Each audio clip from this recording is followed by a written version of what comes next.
Hello viewers, সবাইকে অনেক অনেক শুভেচ্ছা জানিয়ে শুরু করছি আজকের রেসিপি। আর আজকের রেসিপিতে থাকছে ভিন্ন স্বাদে গরুর মাংস। আর গরুর মাংস আমি আগে থেকে কেটে ধুয়ে পরিষ্কার করে নিয়েছি।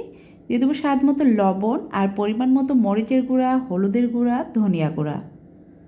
সেই সাথে দিয়ে দেবো রসুন বাটা, আদা বাটা আর জিরা বাটা।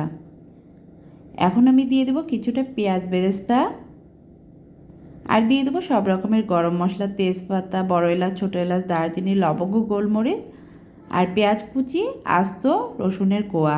দিয়ে দেবো পরিমাণ মতো তেল। এখন আমি সবগুলো ভালোভাবে হাতে মাখিয়ে নেব।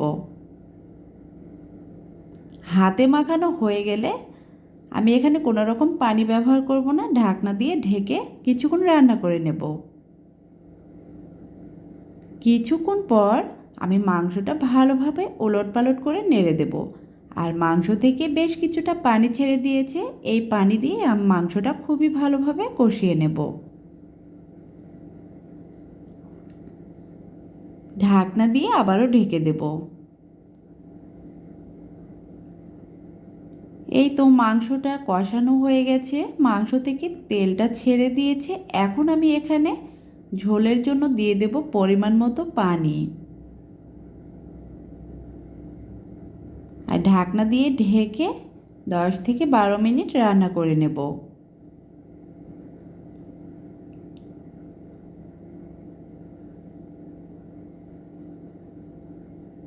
রান্নাটা কিন্তু হয়ে গেছে। এখন আমি তরকারিটা সাইড করে রেখে দেব এবং আলাদা একটা ফ্রাই প্যান বসিয়ে বাগারের জন্য সব কিছু দিয়ে দেব। ফ্রাই প্যানে দিয়ে দেবো সরিষার তেল, দিয়ে দেবো 3টা আস্ত গোটা শুকনো মরিচ, পেঁয়াজ কুচি আর রসুন কুচি। এখন আমি পেঁয়াজ আর মরিচগুলো ভালোভাবে ভেজে নেব। লাল লাল কালার হয়ে আসলে মাংসটা এখন আমি বাগার দিয়ে দেব। আর এই বাগার দেওয়ার কারণে এই মাংসটা খেতে কিন্তু আলাদা একটা স্বাদ লাগে। এখন আমি ঢাকনা দিয়ে ঢেকে কিছুক্ষণ রান্না করে নেব। কিছুক্ষণ পর এখানে দিয়ে দেব কয়েকটা আস্ত গোটা কাঁচামরিচ, তাহলে খুব সুন্দর একটা আলাদা ফ্লেভার আসবে। ঢাকনা দিয়ে ঢেকে কিছুক্ষণ দমে রেখে দেব। রান্নাটা কিন্তু একদমই হয়ে গেছে। সুন্দর একটা ফ্লেভারের জন্য দিয়ে দেব ভাজা জিরা, গরম মশলার গুঁড়া।